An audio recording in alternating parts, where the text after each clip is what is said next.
In the untamed expanse of Montana territory, where the spring winds still carried winter's bite, fate was about to weave an extraordinary tale. Sarah Mitchell, 8 months heavy with child, slumped against a weathered fence post at the edge of the largest cattle ranch in Sweet Creek Valley. Her trembling fingers clutched a worn leather reticule, her wedding band glinting dully in the fading light. As dusk painted the endless prairie in shades of purple and gold, James McAllister rode his final fence check, his eyes sharp from 20 years of reading the land's harsh poetry. He found her there, one hand protectively cradling her swollen belly, her form nearly lost in the gathering shadows. Without hesitation, he lifted her onto his horse, defying every cautious instinct earned through a lifetime on the frontier. But as storm clouds gathered above the distant mountains, darker forces were already moving across the territory, seeking what Sarah carried.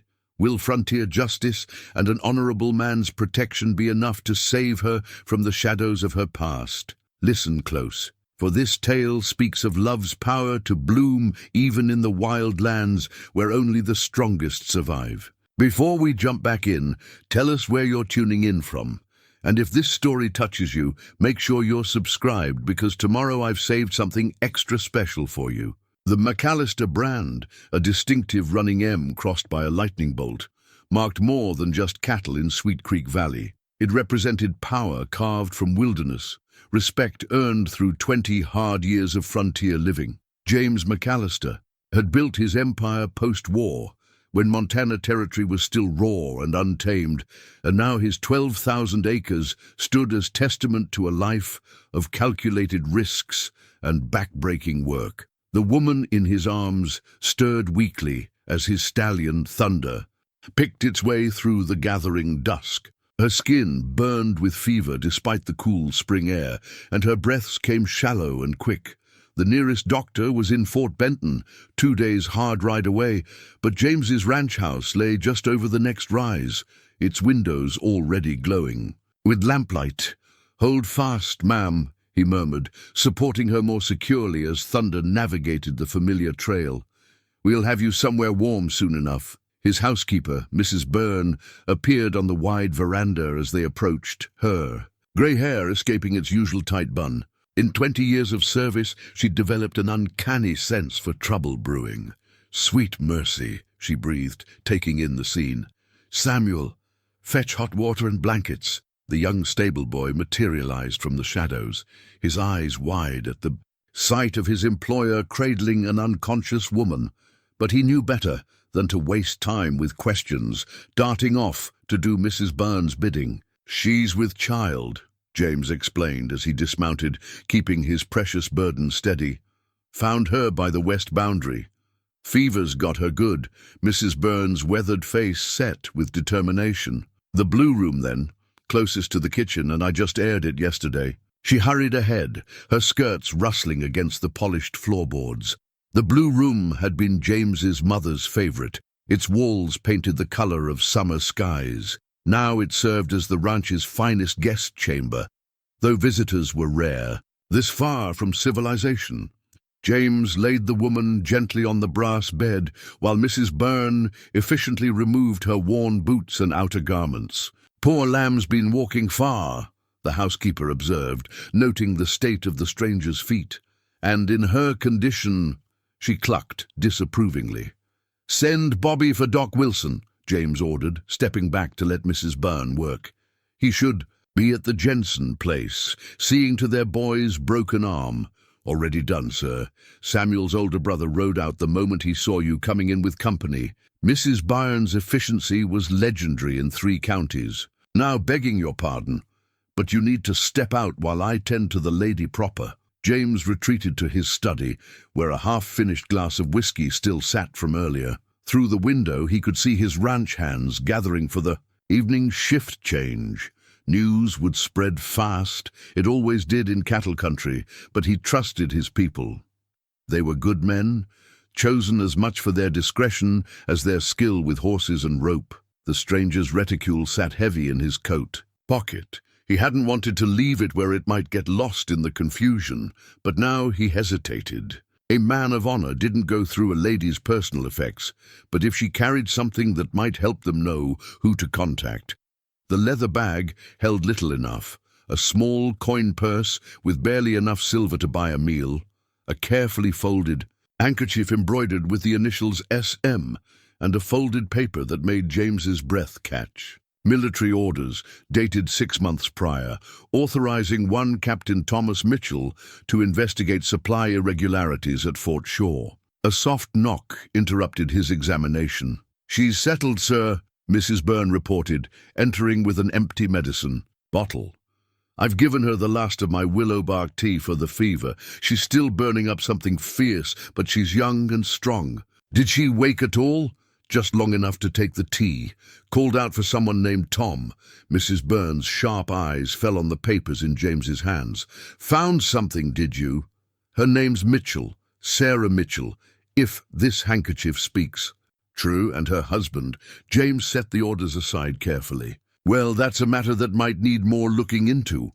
"Husband?" Mrs. Byrne's tone sharpened. "Where is he then, letting his expecting wife wander alone in such a state?" "That, Mrs. Byrne, is what concerns me." James moved to pour a fresh measure of whiskey, but stopped himself. He needed a clear head. "Send word to the line shacks, double the night patrols, but quiet-like, and have Samuel bring up my old Spencer carbine from the gunroom." The housekeeper nodded grimly. In frontier country, caution was never wasted. "I'll keep watch over her through the night, sir." "No, I'll sit with her.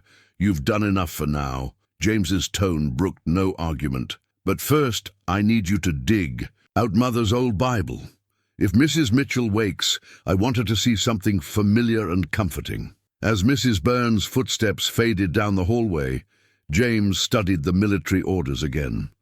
Fort Shaw was 4 days' ride north, and its commander had a reputation for running his post with an iron hand. What had Captain Mitchell found there that would send his wife fleeing through the territory alone and heavy with child? Thunder rumbled in the distance, promising a storm before dawn. James McAllister had learned long ago to read Montana's weather, but tonight he wondered if the gathering clouds warned of more than just rain. Doc Wilson arrived as the first drops of rain began to fall, his buggy's wheels throwing mud in the lamplight. The physician had served the territory since before the war, his medical kit as worn as his spirit was strong. James met him at the door, noting how the old doctor's clothes still bore dust from his earlier call to the Jensen homestead. "Heard. You found yourself some trouble, McAllister," Wilson said, shrugging off his rain-slick duster. His medical bag, crafted from thick leather that had seen 1,000 frontier emergencies, hung heavy at his side. "In the blue room," James replied, leading the way. "Fever's gotten worse, despite Mrs. Byrne's willow bark tea." They found Mrs. Byrne bathing Sarah's forehead with cool cloths, her lined face tight with worry. The woman on the bed tossed fitfully, her dark hair spread across the pillow like spilled ink. In the lamplight, her wedding ring caught the flame's glow, a simple gold band that spoke of better days. Doc Wilson set to work with the efficiency of a man who delivered babies in sod houses and treated gunshot wounds by campfire light. His examination was gentle but thorough, his weathered hands moving with practiced care over Sarah's swollen belly. "Exhaustion, fever, and the beginnings of childbed fever, if we're not careful," he announced finally, reaching for his medical kit. But there's something else." He pressed carefully along her side, drawing a whimper from his unconscious patient. "Bruising here. Recent. She's been roughly handled." James's jaw tightened. "Found these in her reticule." He handed over Captain Mitchell's orders. Her husband was investigating supply irregularities at Fort Shaw. Was? Wilson's sharp eyes caught the past tense. "The orders are 6 months old. She's alone, running from something." The doctor read the papers quickly, his expression growing grave. "Fort Shaw's commander is Colonel Harrison Burke. Man's got friends in Washington and a reputation for making problems disappear." He returned the orders carefully. "You understand what taking her in could mean?" Before James could respond, Sarah's eyes fluttered open, fever bright but conscious. "Tom," she whispered, her voice raw. "Have to warn them." Mrs. Byrne moved quickly to support her as she tried to rise. "Easy now, dear. You're safe at the McAllister ranch." "No, not safe. They'll come. They always come." Sarah's hands clutched at the blanket. "My husband, they said it was an accident during training, but he found... Her words dissolved into weak coughs. Doc Wilson pressed a tin cup of water to her lips. "Small sips, Mrs. Mitchell. You're in no condition for talking." But Sarah grabbed James's sleeve with surprising strength. "Please, the baby. Can't let them." Her eyes rolled back as consciousness fled once more. "She needs laudanum for the pain and feverfew for the infection," Wilson said, measuring doses from bottles in his kit. "Regular doses of quinine, too, and absolute rest." He fixed James with a stern look. "But more than that, she needs protection. If what I suspect about Fort Shaw is true, Colonel Burke won't let this rest." James moved to the window, watching rain slash across the darkness. His ranch had prospered by minding its own business, building influence through cattle and careful dealings rather than conflict. Taking in a woman who carried evidence against powerful men could undo everything he'd built. But as thunder rolled across the valley, he remembered his father's words from long ago. "Son, there's doing what's smart, and there's doing what's right. Sometimes God tests a man by making him choose between the two." "She stays," James said finally, turning back to the room, "whatever comes of it." Doc Wilson nodded as if he'd expected no less. "I'll leave medicines with Mrs. Byrne. Someone should stay with her through the night. The next day or two will tell the tale." "I'll take first watch," James said, settling into the chair beside the bed. "And Doc, best keep this quiet. Far as anyone needs to know, she's my late wife's cousin, come to birth her child in proper family surroundings. Been practicing medicine in frontier country too long to have a loose tongue," Wilson replied, packing his bag. "But James, when Burke's men come, and they will come, having the law on your side won't matter much. Men like that make their own law. Then we'll just have to be ready when they do." James's hand strayed to the Spencer carbine propped in the corner. "The McAllister brand stands for something in this territory. Time to prove it means more than just cattle." The grandfather clock in the hallway, brought west by wagon train 15 years earlier, tolled midnight with the same dignity it had shown in Boston parlors. James shifted in his chair, watching the laudanum ease some of Sarah's discomfort. The rain continued its assault on the windows, while somewhere in the darkness his ranch hands patrolled through the downpour. Mrs. Byrne had left a pot of coffee warming on the brazier, its aroma mixing with the medicinal smells of Doc Wilson's remedies. On the bedside table, Sarah's reticule remained where James had placed it, and beside it now lay a tin-type photograph he'd found within its folds, the kind taken by traveling photographers who wandered the frontier with their heavy equipment. And chemical baths. The image showed Sarah standing beside a tall man in cavalry dress uniform, his captain's bars gleaming. They both smiled with the awkward formality that long exposure times demanded, but genuine joy shone in their eyes. Written on the back in careful script, "Tom and Sarah Mitchell, Fort Shaw, October 1882, just 6 months ago." Before whatever captain Mitchell had discovered sent his widow fleeing across the territory. A log shifted in the fireplace, sending sparks up the chimney. The sound drew James back 20 years, to another rainy night, when he'd stood guard over someone he loved. Rebecca had lasted 3 days after their son was stillborn, her fever raging despite everything Doc Wilson's predecessor could do. She'd been buried beside the child in the small cemetery on the hill, where James's parents now rested as well. Sarah stirred restlessly, mumbling words he couldn't catch. Her hand moved protectively over her swollen belly, and James felt an old ache in his chest. He'd given up thoughts of family after Rebecca, turning instead to building the ranch into something that would outlast him. Now fate had dropped this woman and her unborn child into his care, carrying secrets that powerful men would kill to keep. "Tom," Sarah called softly, caught in fever dreams. "The ledger. Have to tell them about the ledger." James leaned forward. "What ledger, Mrs. Mitchell?" But she had already slipped deeper into unconsciousness, her breath evening out under the laudanum's influence. Outside, hooves splashed through puddles as the patrol changed. Samuel's older brother, Dick, taking over from Pete Martinez, the Mexican. Vaquero, who'd been with the ranch since '75. The sound of the horses reminded James of another detail from the military orders. Requisitions for cavalry mounts, far more than Fort Shore's single company could need. If someone was selling army horses on the side, that alone would be worth killing to hide. But Sarah's words suggested there was more. A ledger that recorded God knew what other crimes. A particularly loud thunderclap made the windows rattle. Sarah whimpered, trying to curl around her belly even in sleep.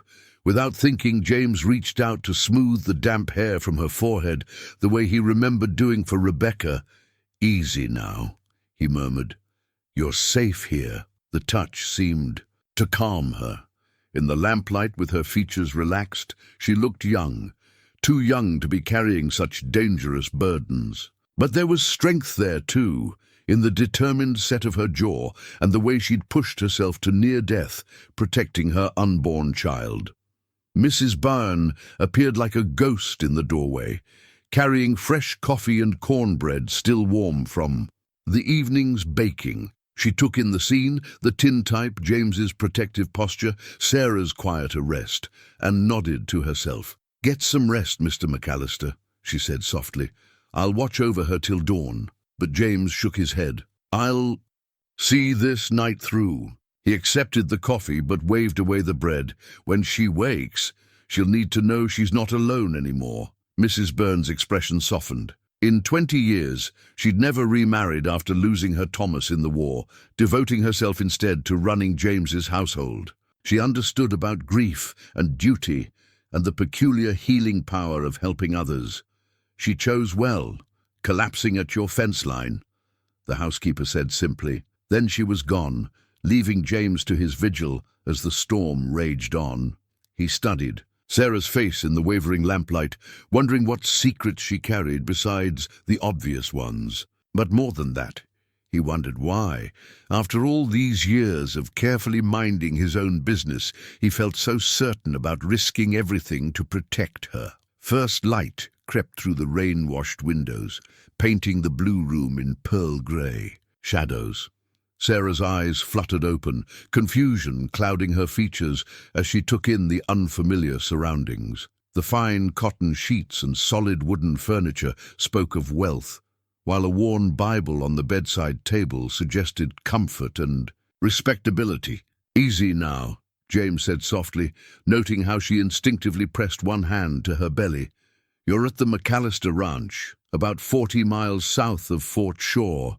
The mention of the fort made her stiffen. "How long?" "Found you yesterday evening, by the west fence line." James poured fresh water from a ceramic pitcher. "Doc Wilson's been by, says you need rest and quiet." Sarah accepted the water with trembling hands, but her eyes remained wary. They darted to her reticule, still sitting beside the tintype on the bedside table. James saw understanding flash across her face when she noticed the photograph was visible. "Had to look for identification," he explained. "Found your husband's orders too. Then you know why I can't stay." She tried to sit up, but fell back against the pillows, her face draining of color. "They'll come looking, they always do." "Let them come." James's voice carried the quiet authority of a man used to being obeyed. "This is McAllister land.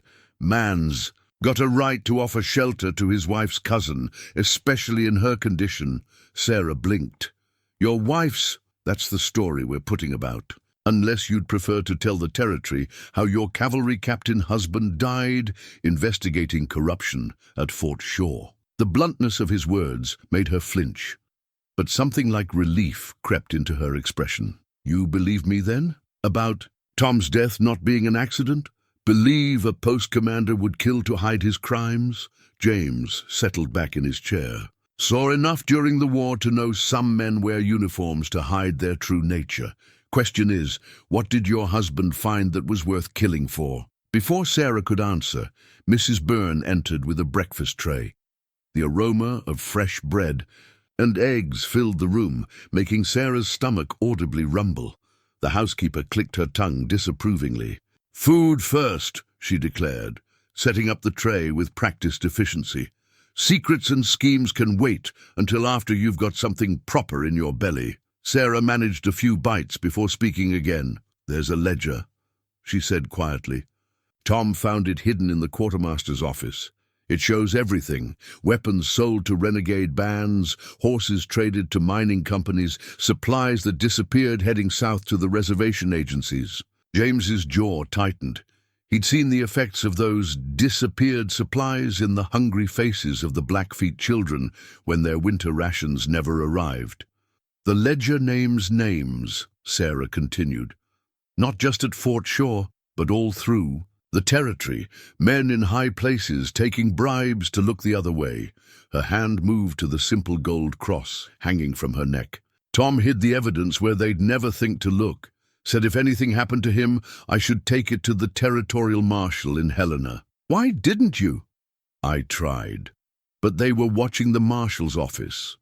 Her fingers twisted in the blanket. "One of the fort wives helped me escape, said to head south, find someone honest enough to help but powerful enough to stand against them." A bitter laugh escaped her. "I've been running ever since, staying at widows' homes, church refuges.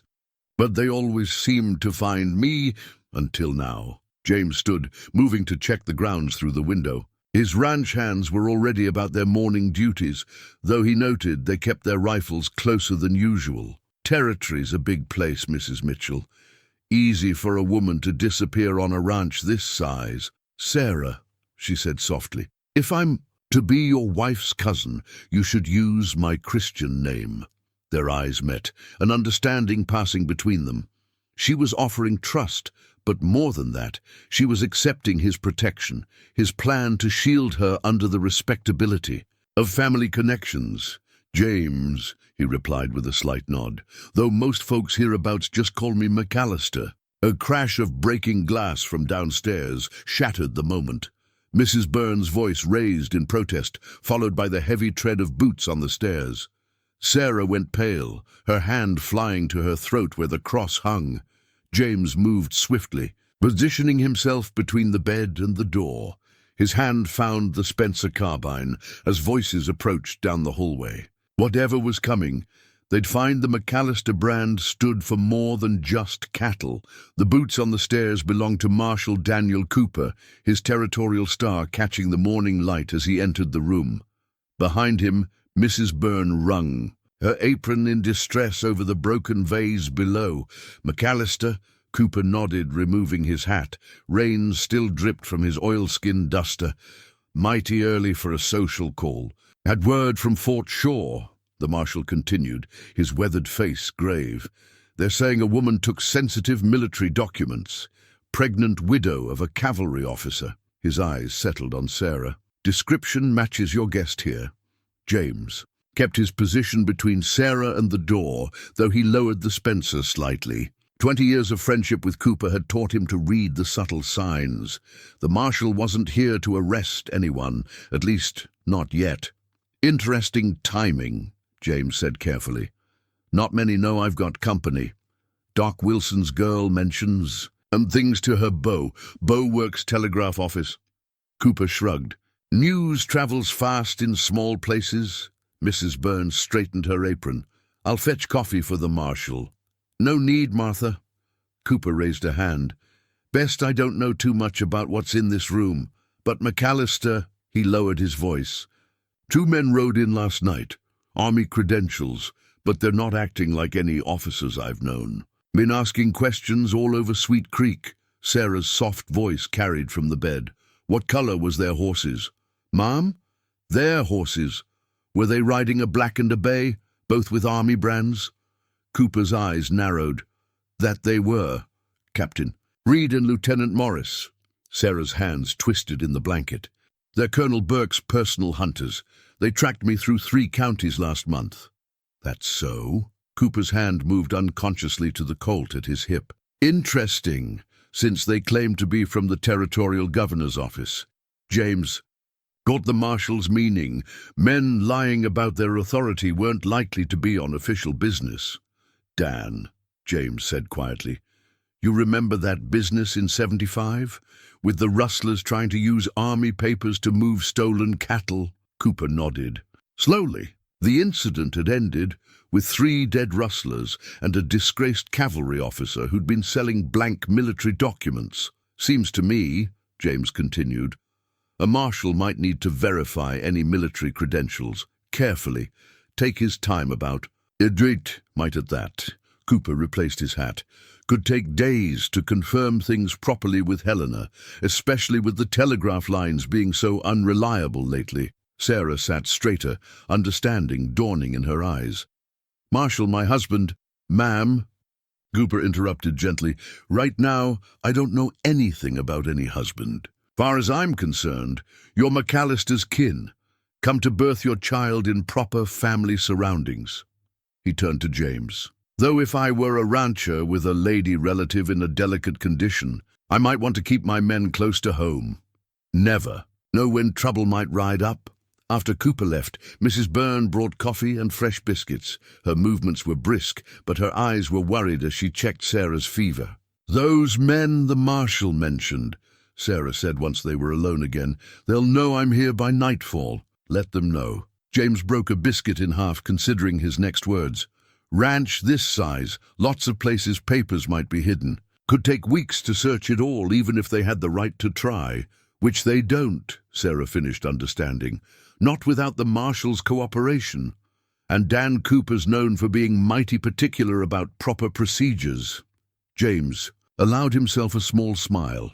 Man once spent 3 weeks verifying a simple cattle bill of sale, just because something about it didn't sit right with him. Sarah's hand moved to her throat, fingers brushing the cross that hung there. James noticed how the chain seemed unusually thick for such a simple ornament. Tom said to trust no one, she said softly, but he also said to follow God's signs. Her eyes met James's. I didn't choose your fence line by accident, Mr. McAllister. I'd heard stories all through the territory about a rancher who dealt fair with the tribes, who helped homesteaders through hard winters, a man who lived by his own code. Codes matter out here, James agreed. Man's word, and the brand he builds, that's all he really has. And if that brand gets damaged helping a wanted woman? James moved to the window, watching his men go about their morning work. Every one of them wore a sidearm today, their rifles close at hand. Some things matter more than brands, he said finally. Your husband died trying to stop men from profiting off others' suffering. Least we can do is see his work finished. The sun broke through the clouds, painting the rain-washed prairie in shades of promise. But James knew the real storm was still coming, and it would take more than spring rain to wash away the blood that was sure to flow. The next 3 days passed in watchful preparation. Pete Martinez, who'd learned cavalry tactics during the Mexican border conflicts, helped James position men at key points around the ranch. They worked cattle as usual, but always with an eye toward the North Road, where Fort Shaw's hunters would eventually appear. Word came by way of a Blackfeet hunter who traded regularly with the ranch.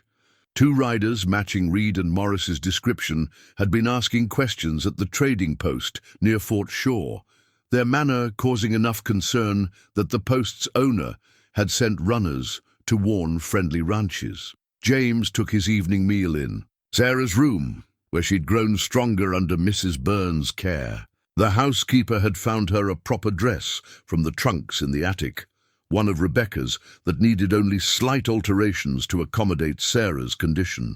The dress suits you, James said, noting how the deep blue brought out the strength. In her eyes, Rebecca would have approved. Sarah smoothed the fabric with careful hands. Mrs. Byrne told me about her. And your son. She met his gaze. I'm sorry for speaking of my own troubles when you've carried such grief. Long time ago now. James moved to stand by the window, his usual post during their evening conversations. Ranch keeps me busy enough not to dwell, but not busy enough to forget. Sarah's insight, gentle as it was, struck true. Is that why you're risking everything to help me? Because you couldn't save them? Before James could answer, Pete's distinctive whistle carried from the yard, the signal for riders approaching. James moved quickly to the window, hand dropping. To the colt on his hip, through his spyglass, he could make out 2 riders on the north road, moving with military precision. But behind them, partially hidden by the evening shadows, rode at least 4 more men. "They're here," he said quietly. "More of them than we expected." Sarah struggled to rise, one hand bracing her back. "I should leave, take the evidence and run while they're distracted." "No." James's tone brooked no argument. "You're in no condition to ride, and they'll have men watching the back trails." He helped her settle back against the pillows. "Besides, running's what they expect. Time to try something different."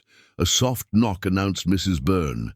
"Mr. Martinez says they're asking for permission to approach the house." Her usually steady voice held a note of worry. "He's stalling them proper, checking their papers and such." James nodded. "Good. Tell Pete to make a show of sending someone to fetch me. Then have Dick Edwards ride hard for town. Make sure they see him go. Marshal Cooper should be waiting." "You trust the marshal that much?" Sarah asked after Mrs. Byrne left. "Trust him to uphold the law." James checked his revolvers, then the Spencer carbine. "And out here, law says a man's ranch is his castle. Anyone trying to search it without proper papers is asking for trouble." Sarah's hand went to her throat, where the cross containing Tom's evidence hung. "They won't care about the law, not with what this could prove." "Maybe not." James met her eyes. "But every minute they waste with legal pretense is another minute Cooper has to gather honest men. Dan's got deputies scattered at friendly ranches all through the valley." A commotion from below indicated the riders had reached the house. James could hear Pete's voice, still playing his role of the dutiful foreman concerned about proper procedures. "Whatever happens," James said quietly, "remember you've got friends now. Ranch hands, the marshal, even the Blackfeet traders. They're all watching, all willing to help." Sarah's eyes glistened with unexpected tears. "I've been alone so long, running, hiding, trusting no one." She touched the blue fabric of Rebecca's dress. "Your wife must have been a remarkable woman to inspire such loyalty in those around her." She was. James allowed himself a small smile. "Would have liked you, I think. She never could abide bullies, or thieves, especially those hiding behind authority." Heavy boots sounded on the stairs, accompanied by the jingle of cavalry spurs. James moved to position himself between Sarah's bed and the door, his stance casual but ready. Time to find out if Colonel Burke's men want to play this smart, or if they're going to be stupid about it. Sarah's soft voice carried to his ears, just as the footsteps reached the hallway. "Be careful, James. I couldn't bear to lose another good man to these devils." The simple honesty in her words warmed something in James's chest that had been cold for far too long. But there was no time to examine that feeling now, not with the devil himself knocking at the door. Captain Reed cut an imposing figure in his cavalry uniform. Though James noted the dust coating his shoulders wasn't fresh enough for someone supposedly just arrived from Fort Shaw. The man had been watching, waiting, probably camping rough to avoid being noticed. "Mr. McAllister," Reed removed his hat. "With exaggerated courtesy, we're seeking a fugitive from military justice. Have reason to believe she's in this area." Behind him, Lieutenant Morris kept one hand near his holster, his eyes constantly scanning the room. 4 more men waited below, their boots tracking mud on Mrs. Barnes' clean floors. "Only fugitive I've seen lately was that horse thief Marshal Cooper hanged last spring," James replied easily. "Though we do have family visiting, my late wife's cousin come for her confinement." "How fortunate for her." Reed's smile didn't reach his eyes. "Perhaps we could speak with the lady?" Purely routine questioning. "Doctor's orders say otherwise." James nodded toward the Spencer carbine propped in the corner. "She's had a difficult pregnancy. Needs rest, not interrogation from strangers." Reed's facade of politeness cracked slightly. "Mr. McAllister, we have authority to search these premises." "Do you now?" James raised an eyebrow. Mighty interesting, seeing as Marshal Cooper mentioned needing several days to verify your credentials with Helena. A muscle twitched in Reed's jaw. Military authority supersedes. Not on private land, it doesn't. James's voice hardened. Not without proper territorial papers. Or did they not teach you that at the point? Morris took a step forward, but Reed held up a hand. Someone's coming! Pete's voice carried from below. Riders from town! Reed moved to the window, cursing softly at whatever he saw. James didn't need to look to know Cooper had arrived with deputies, right on schedule. Think carefully on your next move, Captain, James said quietly. You're on private property without legal authority. Marshal's liable to take a dim view of that. For a moment, James thought Reed would reach for his weapon. But the captain was smarter than that, or at least better at playing the long game. We'll return with proper papers, Reed promised, his tone carrying clear threat. Though accidents happen, don't they? Especially on isolated ranches, fires, stampedes, all manner of misfortune. They surely do, James agreed pleasantly. Course ranchers look out for each other round here. Man never knows how many rifles might be watching his back.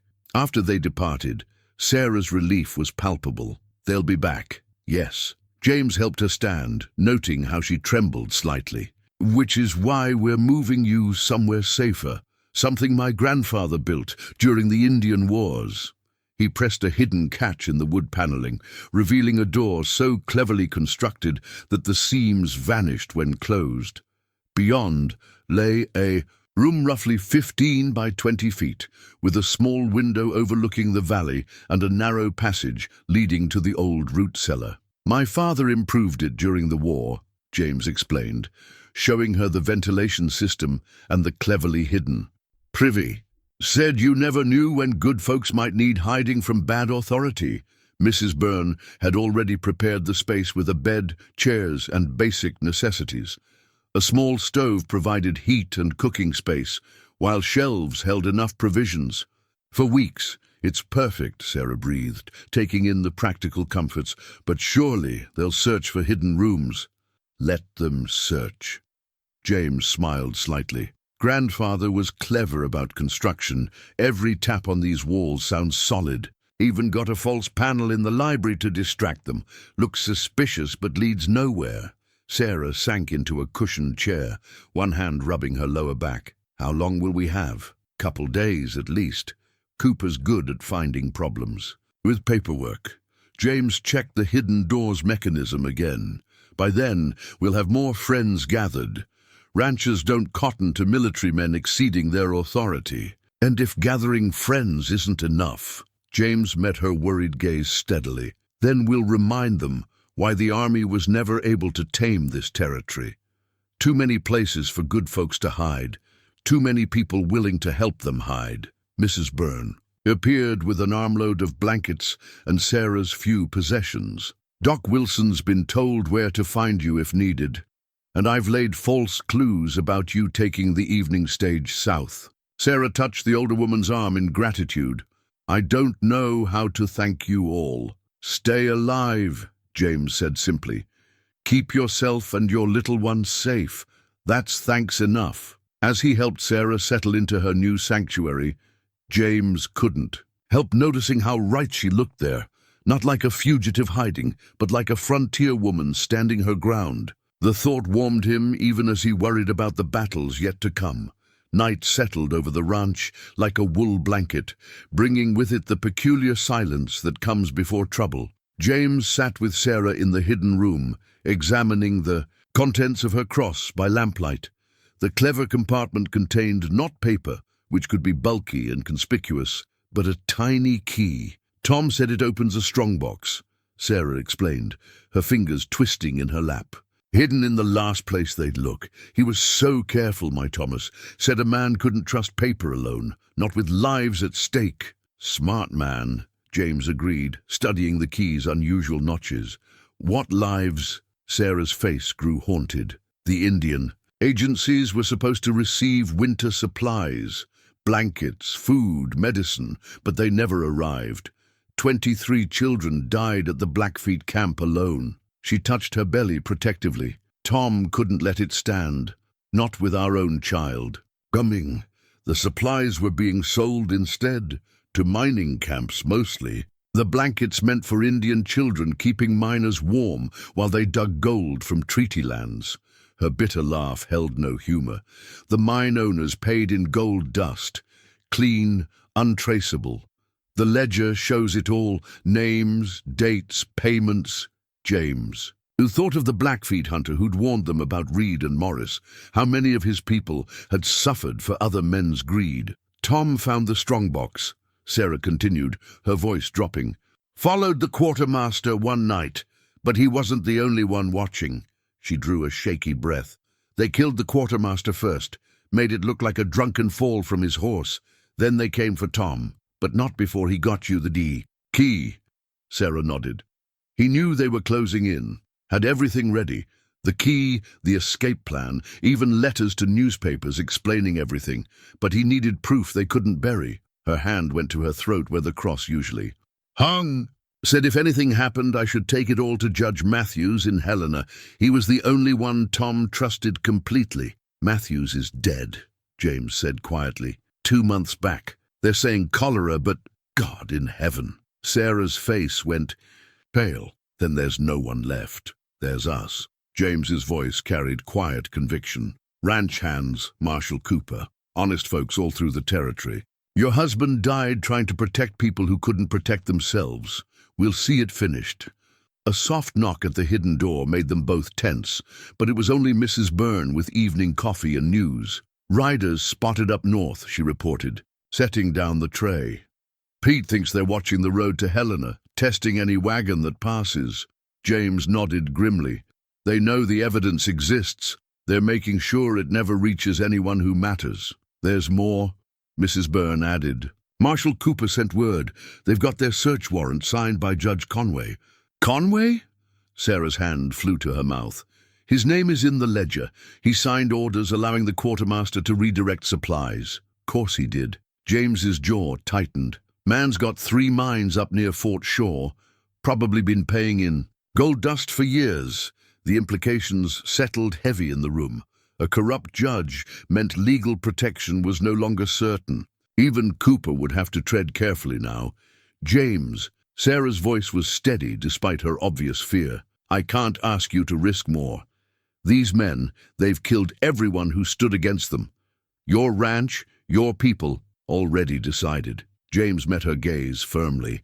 Way I see it, a man's got choices in life. Can look away from evil, tell himself it's not his concern. Or he can stand, make his life mean something. Sarah's eyes filled with tears. Tom said something similar the night he died. A man's got to stand for something bigger than himself. Wise man, you're Thomas. James moved to check the hidden door's mechanism again, a habit he'd developed over the past days. Now we just need to figure out where he hid that strongbox. He said, Sarah's brow furrowed in concentration. The last place they'd look. And something about letting God's eyes watch over it. James straightened suddenly. The chapel. What? Chapel? Old Mission Chapel, up on Crow's Ridge. Been abandoned since 75. His mind raced with possibilities. Army men wouldn't think to look there. Too obvious for most hiding spots. But the altar, understanding dawned in Sarah's eyes. Tom attended services there when he first arrived at the fort. Said it gave him peace, looking down over the valley. A perfect place to hide evidence, James thought. High enough to see anyone approaching, remote enough to be overlooked, yet accessible to someone who knew where to look, but reaching it would mean leaving the safety of the ranch. And if he was thinking of the chapel, chances were Reed and his men would too, sooner or later. Dawn hadn't yet touched the eastern sky when Pete Martinez's warning shot split the morning silence. James was already awake, having spent the night, in his study near the hidden room. Through the window, he could make out torchlight approaching from multiple directions, at least 8 riders, moving with military precision. They're not even trying to hide now, Mrs. Byrne observed grimly, appearing with James's gun belt. She'd strapped on a worn Remington herself, its walnut grip smooth from years of use. Sam counted 12 men total, including the ones trying to sneak through the south pasture. James buckled on his holsters, checking the loads in both Colts. Get word to Sarah. Any trouble, she takes the tunnel to the root cellar. Pete knows to have horses waiting. A pounding at the front door interrupted them. McAllister! Reed's voice carried clearly. We have a warrant. Open up or we'll break it down. James nodded to Mrs. Byrne, who retreated upstairs. Throwing back the heavy door, he faced Reed and Morris on his porch, their men fanned out behind them. All wore cavalry uniforms, but James noted the lack of proper insignia. No official unit would ride without colors. Kind of early for serving papers, James remarked casual, though his hand stayed near his gun. Reed thrust a document forward. Judge Conway's authorization to search these premises for a fugitive and stolen military property. That's so. James made a show of examining the warrant. Interesting, seeing as Judge Conway's in Helena. Fast work, getting his signature way out here. The judge understands the urgency. Reed's smile was cold. Now stand aside, McAllister. We wouldn't want any accidents, like the accident that killed Captain Mitchell. James's words landed like bullets. Or maybe like Judge Matthews's convenient case of cholera. Reed's hand dropped to his holster. Choose carefully, Rancher. Lot of men out here. Shots get fired. Who's to say where they all came from? Might ask yourself the same thing. Pete's voice carried from the barn, where several ranch hands had taken position. More men appeared along the fence line, rifles ready. Boss ain't exactly alone out here. For a moment the tableau held. Reed's men facing off against James's hands, the prairie wind carrying the scent of coming violence. Then a new sound cut through the tension. Hoofbeats approaching fast from the direction of town. Marshal Cooper rode into view, flanked by 4 deputies. Behind them came a wagon carrying what looked like half the able-bodied men from Sweet Creek, all armed and grim-faced. Morning, James, Cooper called, dismounting smoothly. Thought you might want to see this. He pulled a telegram from his vest. Came in late last night from the territorial governor himself. Seems Judge Conway's been arrested. Something about taking bribes from mining interests. Reed's face went slack, with shock before hardening into rage. His gun cleared leather just as James dove aside. The first shot took splinters from the doorframe, but James's return fire was deadlier, sending Reed sprawling. The yard erupted in gunfire. Morris and 2 others went down in the first exchange, while the rest scattered for cover. James rolled behind a water barrel, picking his shots carefully as Cooper's men joined the fight. Fire! The cry came from the back of the house. They're trying to smoke us out. James's blood ran cold. The hidden room's ventilation. If they filled the house with smoke. He broke cover, racing for the stairs. Smoke already clouded the upper hall, but he knew the way blind. The hidden door opened at his touch, revealing Sarah struggling with the escape tunnel's trap door. James! She coughed, one hand protecting her belly. I can't. It's stuck. Together they heaved against the door. It gave suddenly, just as flames became visible through the smoke. James half-carried Sarah down the narrow passage, feeling their way by touch, until they reached the root cellar's outer entrance. They emerged into chaos. The main house was burning, gunfire still echoing around the yard. But Pete had kept his word. 2 horses waited, already saddled. The chapel, Sarah gasped, clutching her side. We have to. We will. James helped her mount, noting how she grimaced in pain. But first we get you safe. More riders were appearing, ranchers from up and down the valley, drawn by the sound of gunfire and the sight of smoke. No one in the territory would stand idle while the McAllister ranch burned. As James swung into the saddle, Sarah suddenly doubled over. James, the babies. I think his heart stopped. Then training took over, 20 years of handling emergencies on the frontier focusing his mind. Hold on, he urged, taking her horse's reins. Doc Wilson's place isn't far. We'll get you. There, then I'll fetch that strongbox if I have to tear the chapel apart stone by stone. They rode hard through the morning light, leaving behind the sounds of battle. But James knew this wasn't over. Reed's death would only bring more hunters, more determined than ever to bury their secrets. The race was on. To reach the chapel, to save Sarah and her babies, to expose the truth before more blood stained the Montana soil. Doc Wilson's cabin sat tucked against a hillside, sheltered from the worst of Montana's winds. The old physician was already on his porch when James and Sarah arrived, no doubt alerted by the smoke rising from the direction of the ranch. "Trouble's come calling, I see," he said, helping James ease Sarah down from her horse. Another contraction seized her, drawing a muffled cry, and brought more trouble with it. "Too early," Sarah gasped, clutching her belly. "The babies come when they mean to.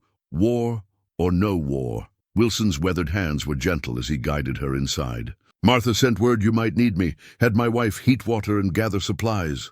The cabin's interior was sparse but meticulously clean. Mrs. Wilson, a former Army nurse who'd served in field hospitals during the war, had already prepared the bedroom. Clean linens gleamed in the morning light, and the familiar scents of carbolic. Acid and herbs filled the air. "James."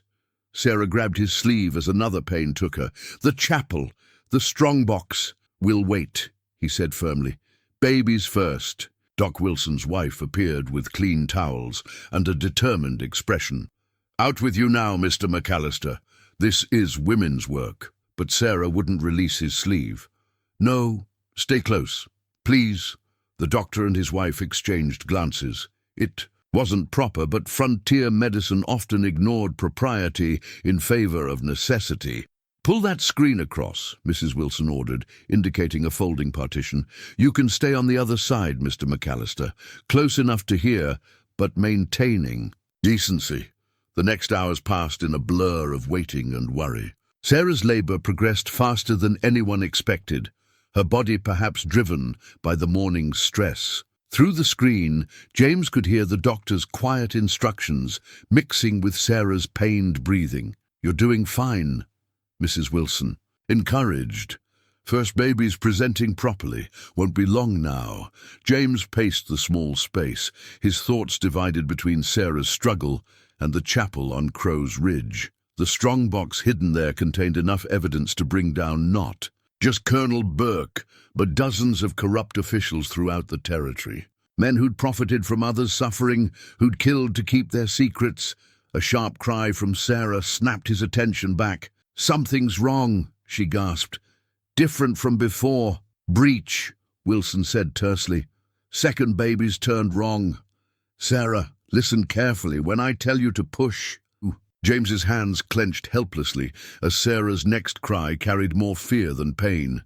He'd faced armed men, wild animals, and every danger the frontier could throw at a man, but this battle he couldn't fight for her. "Mr. McAllister." Mrs. Wilson's voice was urgent. "Come here now." He rounded the screen to find Sarah pale and trembling, one baby already wrapped and squalling in a basket, while Wilson worked to turn the second. "She needs something to hold on to," Mrs. Wilson explained, pressing Sarah's hand into his. "Something to brace against." Sarah's fingers locked around his with surprising strength. Her face was drawn with exhaustion and fear, but her eyes held steady on his. "Talk to her," Wilson ordered, his hands moving with careful skill. "Keep her mind here." "You remember that first night?" James found himself saying. "When I found you by the fence line. Thought you were a ghost in the twilight, all pale and still. Then you opened your eyes and looked at me like I'd found sanctuary," Sarah finished, then gasped as another contraction hit. "Push now," Wilson commanded. "Hard as you can." Sarah, who bore down, her grip threatening to crush James's fingers. He kept talking, words flowing without thought. "You're the bravest person I've ever known. Running all that way alone, protecting your babies and the truth your Thomas died for. But you're not alone anymore. You hear me? Whatever comes, these children will have a home. A family. Promise." The word was barely a whisper. "On my life. And my brand." A final cry, and suddenly the room filled with the lusty wails of a second tiny voice. "Girl and boy," Wilson announced, his tired face breaking into a smile. Both healthy, praise God. Sarah's eyes filled with tears as Mrs. Wilson laid the swaddled infants in her arms. Look at them, James. They're perfect. He found himself blinking. Back moisture of his own as tiny fingers curled around his roughened thumb. That they are, just like their mama. A distant gunshot shattered the moment. Wilson moved to the window, peering through the early morning light. Riders coming, moving. Fast, James straightened, checking his guns. The children were safely delivered, but now came the task of keeping them that way, and somewhere up on Crow's Ridge, a strongbox waited with the power to end this fight once and for all. Stay with them, he told Wilson, already moving toward the door. I've got to reach that chapel before Burke's men do. James. Sarah's voice stopped him. Be careful. These babies need their promise kept. He met her eyes one last time, seeing in them everything that might be possible once this was over. Count on it. The morning sun painted Crow's Ridge in shades of gold when James reached the old mission chapel. The building stood as it had since the Jesuits abandoned it in 75, weathered but proud, its simple cross still reaching toward Montana's endless sky. Inside, dust motes danced in light, streaming through broken windows, while faded paintings of saints gazed down from smoke-stained walls. God's eyes watching, James murmured, remembering Sarah's words. The altar stood empty, its brass cross, long since carried away by the departing priests. But Thomas Mitchell hadn't hidden the strongbox in any obvious place. A cavalry officer would think more tactically. James ran his hands along the altar's base, feeling for irregularities. There, a section of stone that didn't quite match its neighbors.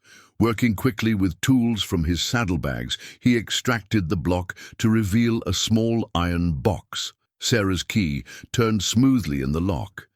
Inside lay a leather-bound ledger and a stack of letters, each bearing official seals. Names, dates, amounts paid in gold dust for supplies meant for Indian children, and more. Orders signed by Judge Conway authorizing redistribution of goods, letters from mining companies arranging payments, even a carefully annotated map showing where missing weapons had been cached. Quite a treasure trove. Colonel Burke's voice carried from the doorway, though I expected the widow to come herself.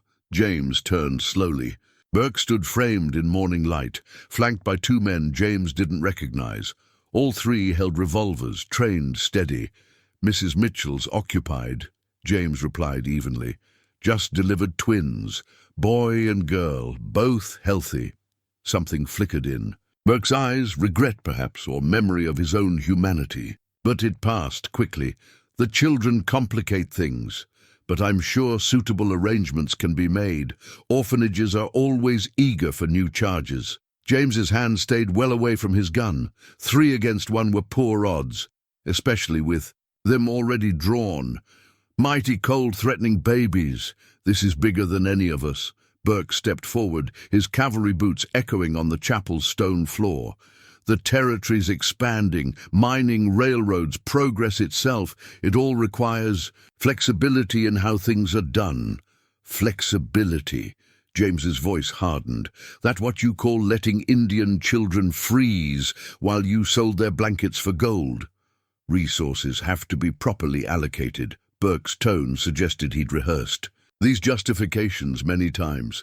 The territory's future can't be held hostage to outdated treaties or bleeding heart sentiments. Man's got to stand for something, James said quietly. That's what Thomas Mitchell believed, what he died for. Mitchell was a fool, like his widow, like you. Burke gestured with his revolver. The ledger. Slowly, James lifted the strongbox, but his eyes were on the window behind Burke. The colonel noticed his gaze and started to turn just as Marshal Cooper's voice rang out from outside. Drop your weapons! Place is surrounded! Burke's men wavered, but the colonel's face twisted with rage. His gun swung toward James just as Cooper's riflemen opened fire through the broken windows. Burke managed one shot before falling, the bullet throwing splinters from the altar beside James's head. When the smoke cleared, all 3 men lay still on the chapel floor. Cooper strode in, his deputies securing the scene with practiced efficiency. Cutting. "It close, Dan," James observed mildly, though his hands shook slightly as he picked up the strongbox. "Had to wait for reinforcements." Cooper surveyed the bodies grimly. Burke's reputation for violence was well earned. Didn't want to risk a frontal assault. He nodded toward the box. "That what the captain died for?" Evidence of enough corruption to shake the territory to its foundations. James secured the box in his saddlebags. Names all the way up to the territorial capital. Mining companies, judges, Indian agents, all profiting from others' suffering. Best get it to Helena then. Governors sent a federal marshal, should. Be arriving by train today. Man with a reputation for honesty. James mounted his horse, wincing at muscles strained from the morning's violence. Think it'll make a difference? Truth usually does sooner or later. Cooper smiled slightly. "Speaking of truth, here tell those twins of Sarah's are mighty fine-looking children." "That they are." James turned his horse toward Doc Wilson's cabin, toward Sarah, and two tiny lives that somehow felt more important than all the evidence in his saddlebags. "Reckon they'll need a proper home once this is settled." "Reckon they've already got one," Cooper called after him. "Just needs making official is all." James rode through morning light that seemed somehow cleaner than before. Behind him, the old chapel stood peaceful again, its purpose fulfilled. Ahead lay Sarah the twins, and possibilities he'd thought forever lost after Rebecca's death. Thomas Mitchell's legacy would live on, not just in the justice his evidence would bring, but in the new family his courage had helped create. 3 days after the battle at the chapel, Sarah sat in a rocking chair on Doc Wilson's porch, cradling her sleeping son while Mrs. Wilson tended to the girl. The spring air carried the scent of wild roses, and in the distance, riders moved across. The valley floor, rebuilding fence lines damaged during the fighting. Thomas and Rebecca, she'd named them, honoring both the father they'd never know and the woman whose strength somehow lived on in the house that would become their home. James had ducked his head at hearing Rebecca's name, but his eyes had shone with something that looked remarkably like hope. "Riders coming!" Mrs. Wilson announced, adjusting the tiny girl's swaddling. "Mr. McAllister and the marshal, looks like." Sarah watched them approach, still amazed at how her heart lifted at the sight of James on horseback. He'd spent every possible moment with them these past days, even while overseeing repairs to the ranch and giving testimony to the federal marshal about Burke's corruption. "Morning, ladies," Cooper called as they dismounted. "Brought news from Helena."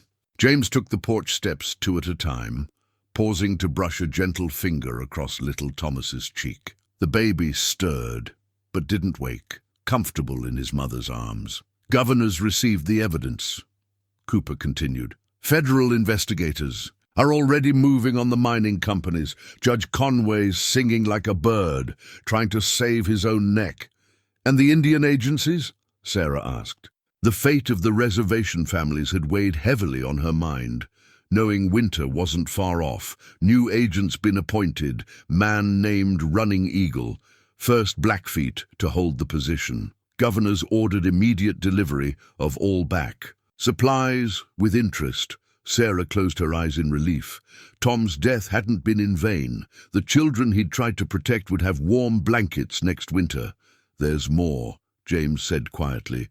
"Marshal Cooper brought papers for you to sign." "About the children's future." Sarah's arms tightened protectively around her son. "What papers?" "Property rights, mainly." Cooper produced a leather folder. "McAllister here wants to make sure those babies have clear title to their inheritance. Ranch like his. Documentation. Matters." Understanding dawned slowly. Sarah looked up at James, who suddenly seemed intensely interested in his boot tips. "Inheritance?" Her voice wavered slightly. "Way I see it," James said carefully, "children need roots, somewhere to grow up strong, with folks who love them, a home that's legally theirs no matter what. And their mother?" Sarah barely whispered the words. James finally met her eyes. "Figure she might want a say in running things. Ranch this size. Needs a proper family to manage it. If she's willing." Mrs. Wilson tactfully withdrew, taking both babies inside. Cooper suddenly remembered urgent business in town, and then they were alone, with only the Montana wind to witness what passed. Between them, "It's not just gratitude," Sarah asked, "or obligation to Tom's children? Started that way, maybe." James settled beside her rocker, his weathered hand finding hers. "But watching you these past weeks, your courage, your grace under fire, the way you love those babies, a man would be a fool not to recognize a miracle when he sees one." "I'm still legally married," she reminded him softly. "There hasn't been time to file papers." "Time enough now. Cooper brought those documents too." He squeezed her hand gently. "No rush, though.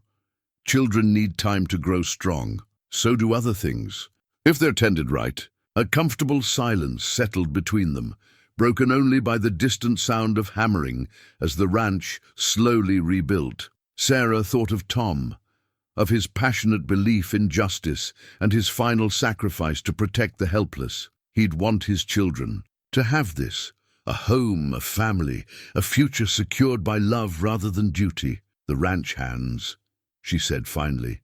"They'd accept this." "Accept me," James smiled. "Pete's already planning where to build a proper schoolroom. Says his wife can teach letters once the babies are old enough. And Mrs. Burns been sorting through Rebecca's things, setting aside what might suit you." Fresh tears spilled down Sarah's cheeks, but they were healing tears. "I never expected, when I collapsed at your fence line." "God works in mysterious ways," James quoted, brushing away her tears with a calloused thumb. "Sometimes he plants hope in the strangest soil, just needs brave souls willing to tend it."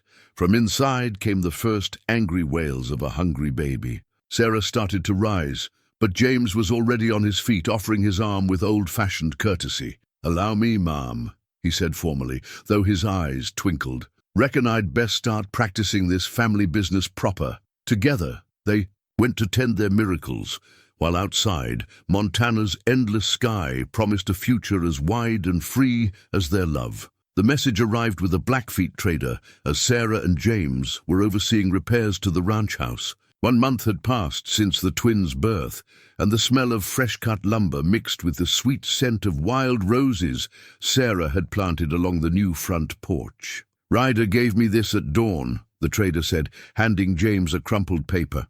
"Said it was life or death. He had cavalry weapons but no uniform." James read the note, his face hardening. Sarah, who'd been showing Mrs. Byrne where she wanted the nursery windows, felt her heart skip at his expression. "Burke had a brother," James said quietly, passing her the paper. "Major in the regular army, stationed back east, just arrived at Fort Shaw with a score to settle." Sarah's hands trembled as she read, "The widow and the evidence, or every soul at the McAllister ranch dies. You have until sunset. Major Edward Burke." "He can't," Sarah whispered. "The governor's investigation, the federal marshals, man who's lost everything's got nothing left to fear." James turned to Pete Martinez, who'd been helping with the rebuilding. "Get word to the line shacks, full alert, and send someone for Cooper." "The babies." Sarah's eyes went to the nursery window where Mrs. Wilson sat rocking tiny Rebecca. "Already ahead of you," Mrs. Byrne announced, appearing with a carpet bag. "Doc Wilson's root cellar's got space enough. I'll take them there myself." But Sarah, you stood her ground. "No, no more running." She squared her shoulders, looking remarkably like the brave woman who'd collapsed at James's fence line that fateful evening. "This is their home. Our home. Time to end this." James studied her face, seeing the same quiet strength that had first captured his heart. "Could be dangerous. Everything worth having is." She managed a small smile. "Besides, you promised those children a proper home. Can't very well deliver if we're always running." The next hours passed in careful preparation. Ranch hands took up defensive positions while families gathered in the storm cellar. James sent riders to alert neighboring ranches, knowing the valley would stand together against this threat. Sarah insisted on staying in the house, though she allowed Mrs. Wilson to take the twins to the back bedroom, where they'd be better protected. Through the window, she watched dust clouds approach from the north as the sun began its westward slide. 12 riders, Pete reported, lowering his spyglass. Major Burke up front, wearing full-dress uniform. Man wants to die proper, Jamesy observed grimly. He checked his revolvers, then the Spencer carbine. Sarah, there's still time to show them we won't be intimidated. She finished loading the shotgun James had given her. Yes, there is. They took positions as the riders approached. James stood on the front porch, flanked by Pete and 3 ranch hands. Sarah waited inside, covering the door with her shotgun, while Mrs. Burns stood ready with extra ammunition. Major Burke reined in his horse at the edge of the yard. He cut an impressive figure in his dress blues, though his face showed the same cold arrogance his brother had worn. "McAllister," his voice carried clearly, "send out Mitchell's widow and the evidence. Maybe I'll let your people live." "Mighty generous," James called back. "But the ladies declined your invitation. Evidence is already in Helena, being examined by federal investigators." "Lies!" Burke's composure cracked. "My brother built something great here. Progress demands sacrifice. A few dead Indians, a few missing supplies. Who'd notice? Who'd care?" "Your brother's dead," James said flatly. "Those who helped him are facing justice. Go home, Major. Don't add to the bloodshed." Burke's response was to draw his revolver. "Last chance, McAllister." The widow or the Major's words ended in a grunt as Sarah's shotgun roared from the window, the blast throwing him from his saddle. His men reached for weapons, but froze at the sound of multiple rifles being cocked. "Next one won't be a warning." Sarah's voice rang with authority. "This is our home, and we're finished running." Marshal Cooper's voice cut through the tension. "Drop your weapons. You're surrounded." Burke's men, looking up to see riders appearing on both sides, slowly raised their hands. The Major lay groaning in the dirt, his shoulder bleeding but not.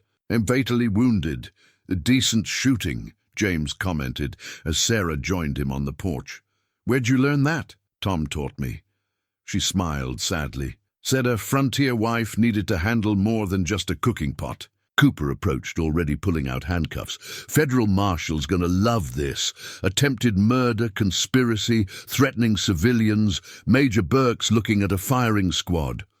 "Good." Sarah's voice held no mercy. "Let him face the same justice he and his brother dealt to others." As Cooper's deputies led the prisoners away, James slipped his arm around Sarah's waist. "Reckon we can finish that nursery now?" She leaned into his embrace, feeling truly safe for the first time in months. "Reckon we can.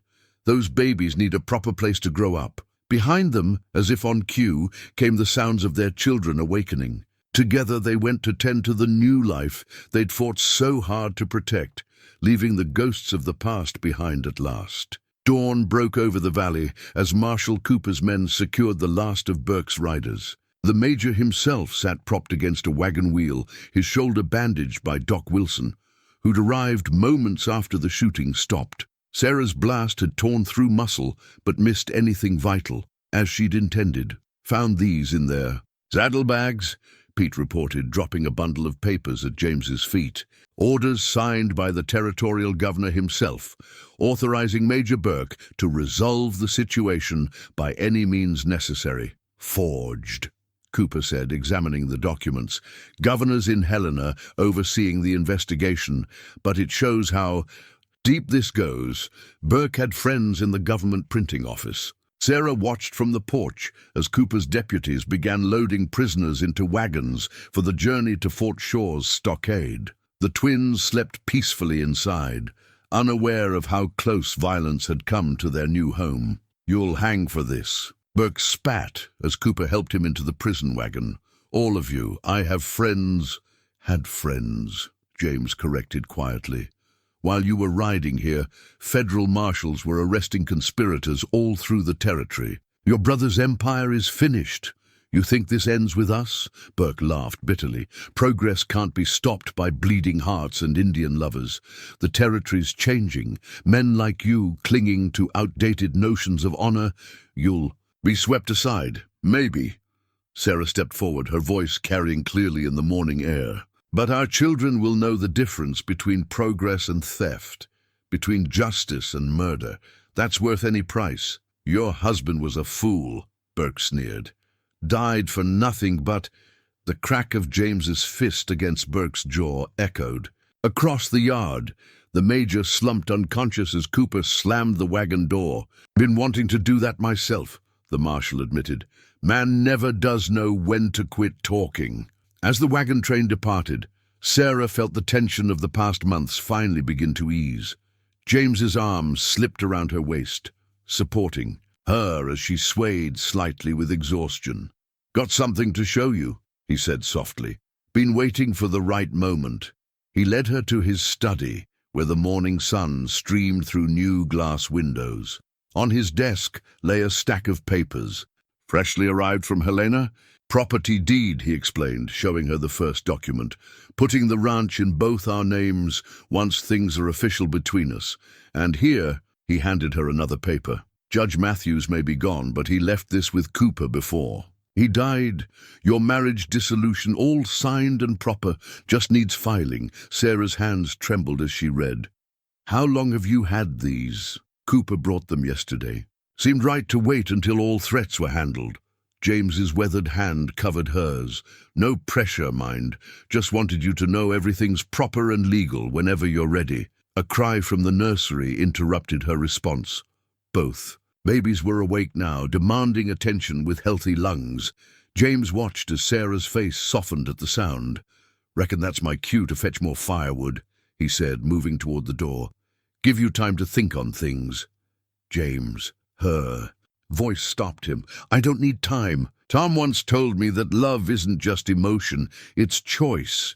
Choosing to stand together, to fight for what's right, to build something that lasts." She met his eyes steadily. "You've shown me what that means.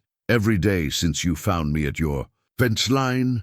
He turned back slowly, hope warring with caution in his expression. "You're sure? After everything that's happened?" "Because of everything that's happened." She stepped closer, reaching up to touch his cheek. "You gave us a home, protected us, risked everything for justice. How could I not love such a man?" The baby's cries grew more insistent, but for a moment, neither adult moved. Then James's arms were around her, and Sarah felt the last pieces of her broken world finally slide into place. "Mrs. Burns already planning the wedding," he murmured against her hair. "Says a proper ranch needs a proper celebration." Sarah laughed softly. "And what does a proper ranch need after that?" "Well," James drawled, his eyes twinkling, "way I hear it, this valley's about to get its first proper school. Seems a shame to build it if there aren't enough young ones to fill it." In the nursery, little Thomas and Rebecca continued their morning concert. Sarah's heart felt full enough to burst as she went to tend them, James following with an expression of pure contentment. The sun climbed higher over the McAllister ranch, promising a future as bright as the love that had bloomed in the shadow. Of danger, Tom's killers would face justice, their children would grow strong in a home built on honor, and Sarah had found not just sanctuary, but a love story for the ages. The wedding took place on a Saturday in late June, when wild roses bloomed across the valley, and summer's warmth had finally chased away the last of spring's chill. The entire territory seemed to turn out for the celebration, with wagons and riders coming from as far as Helena to witness the union of James McAllister and Sarah Mitchell. The ceremony itself was held in the newly restored Mission Chapel, its windows gleaming with fresh glass, its walls bright with whitewash. Sarah wore a dress of cream-colored silk that Mrs. Byrne and the ranch women had worked on in secret, adapting one of Rebecca's gowns with loving care. James stood proud in a new black suit, his silver hair gleaming in sunlight that streamed through the windows. Judge Harrison, newly appointed to replace the disgraced Conway, performed the ceremony. His presence served double duty. After the wedding, he would convene a special court session to formally record testimonies about Burke's corruption. But for now, he smiled benevolently at the couple before him. "Marriage in the territory," he began, his voice carrying to the packed pews, "is more than just the union of two hearts. It's a declaration of faith in the future, a commitment to building something lasting in this wild land." Sarah held her bouquet of wild roses, the same flowers that had bloomed by the fence line where James first found her. In the front pew, Mrs. Wilson cradled little Rebecca, while Mrs. Byrne tended to Thomas, both babies dressed in christening gowns made from their namesake's clothing. "Do you, James McAllister, take this woman to be your lawfully wedded wife, to protect and cherish, to build a home and legacy together, until death do you part?" James's voice was steady and sure. "I do. And do you, Sarah Mitchell, take this man to be your lawfully wedded husband, to stand beside him in all seasons, to share in his joys and burdens, until death do you part?" Sarah's eyes met James's, seeing in them the same strength and honor that had saved her that first desperate night. "I do. Then by the authority vested in me by the territory of Montana, I pronounce you man and wife." The chapel erupted in cheers as James kissed his bride.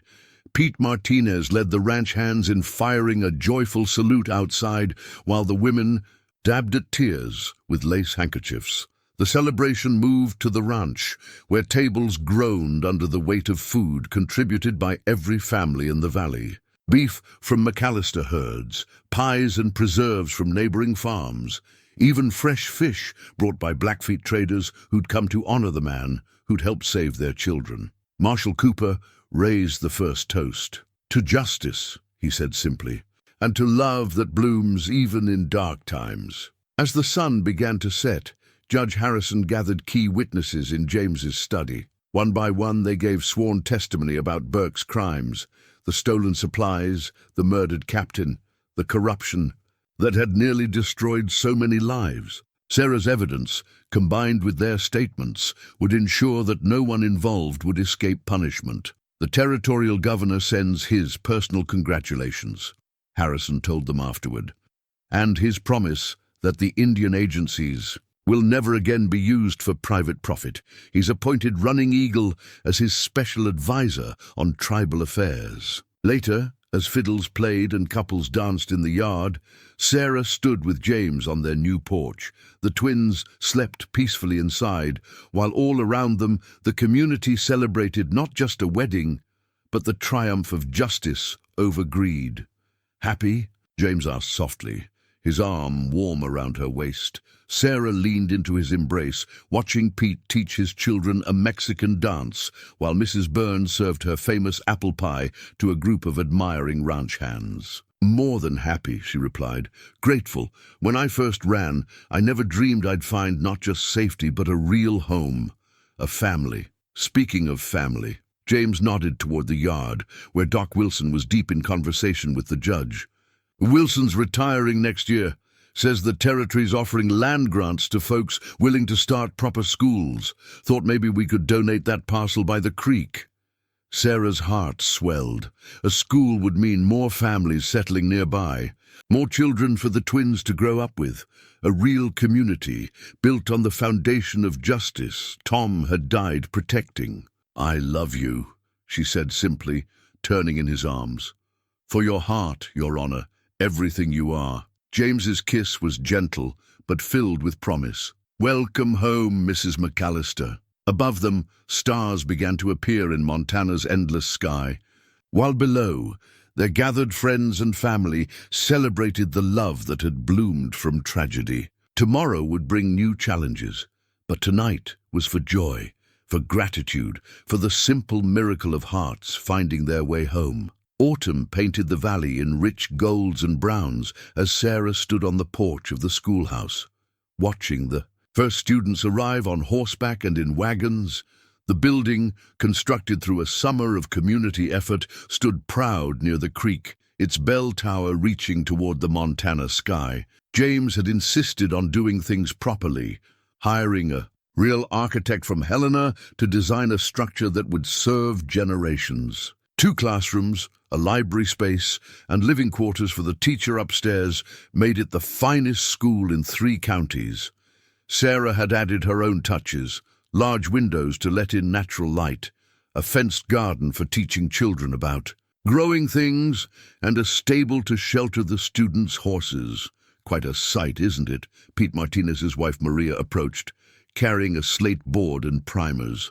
She'd agreed to serve as the school's first teacher, her education at a Mexican convent making her the most qualified person in the valley. "Hard to believe it's really happening," Sarah replied, adjusting little Rebecca in her arms while Thomas slept in a basket nearby. At 6 months, the twins were growing strong, their father's determination and their mother's grace already visible in their features.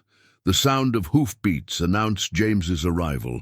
He'd been up since dawn, helping neighboring families ford the creek with their wagons. Now he sat his horse with easy authority, watching the children gather with obvious pride.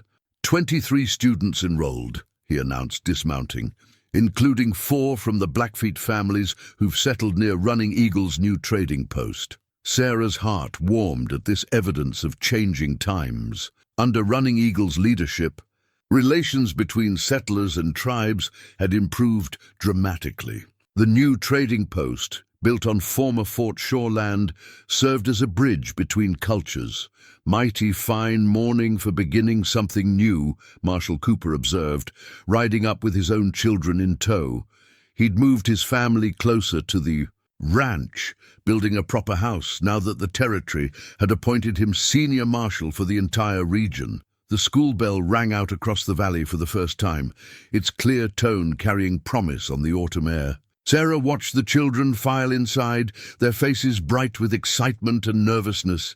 Maria followed them, already every inch the proper teacher. "Reckon Tom would be proud," James said softly, coming to stand beside her. "School, trading, post-justice done proper, it's everything he fought for." Sarah touched the locket at her throat, a wedding gift from James, now holding a tiny daguerreotype of the twins on one side and Tom's image on the other. "He would be, though I suspect he'd be even prouder of these little ones." As if on cue, Thomas stirred in his basket, demanding attention with healthy lungs. James scooped him up with practiced ease, his big hands gentle with his son. "Got word from Helena yesterday," he said, bouncing Thomas until he settled. "Judge Harrison says the last of Burke's conspirators have been sentenced. Mining companies paid heavy fines, money's being used to improve conditions on the reservations, and the Indian agencies. Running Eagle's oversight is changing everything. Winter supplies arrived 2 months early this year, with extra provisions. Set aside in case of hard weather." James smiled. "Man runs things as honest as sunrise." They walked together toward home, the twins contentedly watching the world over their parents' shoulders. The ranch house had grown over the summer, with new rooms added and the old ones refreshed. Sarah's roses climbed trellises along the porch, while a kitchen garden promised fresh vegetables well into fall. "Sometimes," Sarah said thoughtfully, "I think about that evening by the fence line. How close I came to giving up, to lying down in the grass and letting go." James's free arms slipped around her waist. God had other plans. Indeed he did. She leaned into his embrace, though I suspect he had earthly help, in the form of a stubborn rancher with a heart bigger than Montana. "Speaking of stubborn," James's eyes twinkled, "Doc Wilson says you're doing fine, fit as any woman could be." Sarah felt her cheeks warm. They'd been discussing adding to their family, wanting the twins to have siblings close in age. By the look in James's eyes, he was thinking similar thoughts. The school bell rang again, calling students in from their morning recess. From the ranch came the sounds of cattle and working horses, while smoke rose from Mrs. Byrne's kitchen chimney with the promise of fresh bread. "Happy?" James asked, just as he had on their wedding day. Sarah looked at their children, their home, the school that represented so much hope for the future. "More than happy," she replied. "Blessed." Together they walked toward home, while around them the valley prepared for winter, with the quiet confidence of a community at peace. Love had bloomed from tragedy. Justice had conquered greed, and the future stretched before them as endless as Montana's sky. Winter came soft to the valley that year, with gentle snows and clear days that sparkled like diamonds. On Christmas Eve, 1884, the McAllister ranch house glowed with warmth and welcome. its windows bright against the gathering dusk. Inside, Sarah sat in the nursery rocker, holding her newest daughter. Elizabeth Rose McAllister, born just 2 weeks prior, slept peacefully while her older siblings played quietly nearby. The twins, now 18 months old, were fascinated by their baby sister, bringing her tiny gifts of ribbons and smooth pebbles that Mrs. Byrne carefully kept out of reach. "Got everything settled at the school?" James asked, entering with an armload of firewood. The Christmas break would last 2 weeks, giving families time to celebrate and weather the worst of winter's storms. "Maria says the children are progressing wonderfully." Sarah smiled, remembering the Christmas pageant they'd held in the schoolhouse. "Even Running Eagle's grandson is reading English now, though he says the Blackfeet stories are still better." "Smart boy." James added logs to the fire, then settled beside her. "Got word from Marshal Cooper today. The territory's officially named that new settlement north of here. They're calling it Justice Valley." Sarah's eyes misted. The name would stand as a permanent reminder of what Tom had died for and what good people had fought to achieve. Through the window came the sound of sleigh bells as Pete Martinez and his family arrived for Christmas dinner. More guests would follow: Doc and Mrs. Wilson, Cooper and his brood, even Running Eagle and his wife, all gathering to celebrate not just the holiday, but the community they'd built together. "Found something in town yesterday," James said, quietly, pulling a small package from his vest. "Thought you might want it for the family Bible." Sarah unwrapped the paper to find a photographer's card, carefully preserved. The image showed their whole family on the schoolhouse steps. The twins in their Sunday best, James proud and straight beside her, and her own face glowing with the early signs of carrying Elizabeth. "Our first proper family portrait," she whispered, touching the image gently. "Thought we might put it opposite the one of you and Tom," James suggested. "Show the little ones how love can bloom again, even after sorrow." Sarah's heart swelled with gratitude for this man who honored her past while building their future. "I love you, James McAllister. Love you too, Mrs. McAllister." He kissed her softly, then scooped up little Thomas, who'd been tugging at his pant leg.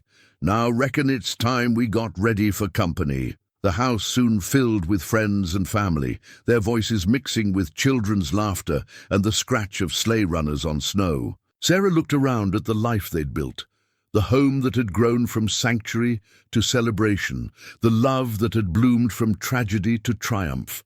Outside, stars began to appear in Montana's winter sky, while inside, the McAllister family gathered close, blessed by a love story that had begun with a desperate woman at a fence line and grown into something as enduring as the territory itself.